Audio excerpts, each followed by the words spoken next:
Alright, fellas. August is finally here. That means we're getting Operation Heat, or Operation Summer, or whatever. Basically, the non crafting event focusing getting tanker, pilot, and sailor stars. I presume the announcement would drop this week or next week. As it stands, I've received what it seems to be the leaks for the upcoming event vehicles, featuring the Kirishima, Leopard 2 140mm, and the F7U Cutlass as top tier rewards. So yeah, get ready for a grind fest of completing tasks again. Today we're taking a look at these vehicles and the leaks and check whether each vehicle is worth grinding out. I'd like to reiterate that these are leaks and not confirmed, and I'm only talking about them because they're the first leak list to come out of the events this close to the announcements. You should expect these announcements by the end of this week or starting next week. Let's start with the naval rewards. I'm not very astute about naval and the meta it currently has, so I'll talk about these vehicles by face value and the equipment they use. The first reward is a PR-50 Gornostai. It's nothing new as the game already has 3 Gornostai class or Riga class frigates in game. The Karl Marx, the Rosomaka, and the Yenot. These frigates sit at 4.0 and are armed with 3 100mm B-34 guns that can fire HE time, and HE variable shells. It also has a suite of 37mm V11AA guns. Its auxiliary weapons are two 533mm torpedoes, bomb mortars, and depth charges. According to the leak, this is a premium vehicle, so it can work as a decent grinder for the Soviet coastal fleet. The top reward for naval is a Kirishima. It's another Congo-class battlecruiser which is fitted with 8 14-inch guns, 16 6-inch guns, 8 5-inch guns, and a suite of 25mm AA guns. This would likely sit at tier 5 with a Congo at a battle rating of 6.7. It is a gift vehicle, therefore it has no premium bonuses and comes stock. Seems that Gaijin is pushing the limits of naval by giving out the first event battleship.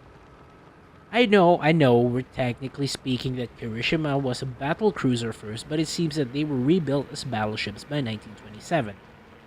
So, now let's take a look at the tank rewards. The first reward is the 44M TAS Rohamlovek. I hope I said that right. Anyways, the 44M TAS is a Hungarian heavy tank chassis that never made full production because the factory was destroyed in 1944. The Rohamlovek variant is a self-propelled gun, as the name means assault gun. The interesting thing about this tank is that it's ambiguous as to whether the vehicle was actually made. Some say it's paper, and some say 2 prototypes were built. It's quite peculiar for Gaijin to pull this move, but if it represents Hungary in the Italian tree, I wouldn't be opposed to it. It was apparently fitted with a Tiger II's 88mm KWK-43 L71, so it would act more like a Jagdpanther but with a very low profile. Since it's a premium, it would be a fun grinder for the Italian tree. The top reward for tanks is the Leopard 2 140, also known as the Leopard 2 KW3, aside from the obvious upgunning to the NPZK 140 140mm gun, firing some nondescript German rounds. To be clear, it's not the XM962 Dart for the CATTB or the shells developed by Dexter for the Leclerc Terminator. It includes an upgrade to the Leopard 2A5 hull, reducing the crew to 3 to fit an autoloader. Actually, this is a top tier vehicle that I see at a battle rating of 11.0 owing to its sheer capability. This also marks, interestingly, the 7th event that Germany gets a top tier reward vehicle. For the aircraft rewards, we start with the Hawker Tornado. Yup, all of you were asking for the Tornado, now it's here. A Hawker Tornado was a prototype designed to replace the Hurricane.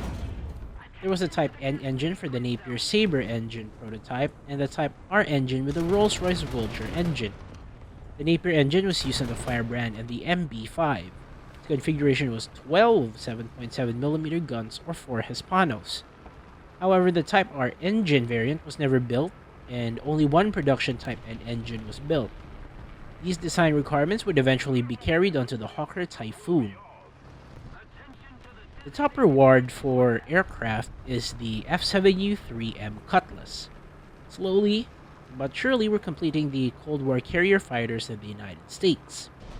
This particular variant was known for carrying 4 AAM-N2 Sparrows, later renamed the AIM-7B. It has new afterburning engines for 20mm cannons, the AN APQ-51 radar, some bombs, and some rockets. The Cutlass did not carry AIM-9 Sidewinders. The Cutlass was most notable for being tailless, having no elevators but rather relying on its ailerons for both pitch and roll. The Cutlass in-game would probably share the BR of the After-Age Demon, though I could be wrong. The Cutlass seems to be a fairly decent plane and would do well at the BR range, though it's strange as it's not a Tier 7 fighter, much unlike its naval and ground force counterparts. So what should we expect in this event?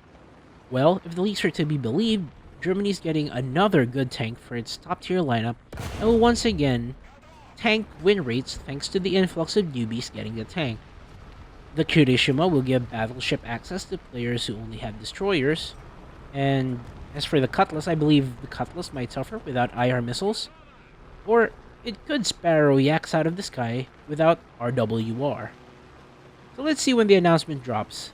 We will finally see what we have in store for us in this event, and we'll see if this has any bearing onto what might come for the update next month. As usual, thank you for watching. This is the Dr. MD. Come back next time when I put a Hosimachi Shuisei skin on the D4Y3 Usui-chan wa Kyomo Kawaii. Godspeed.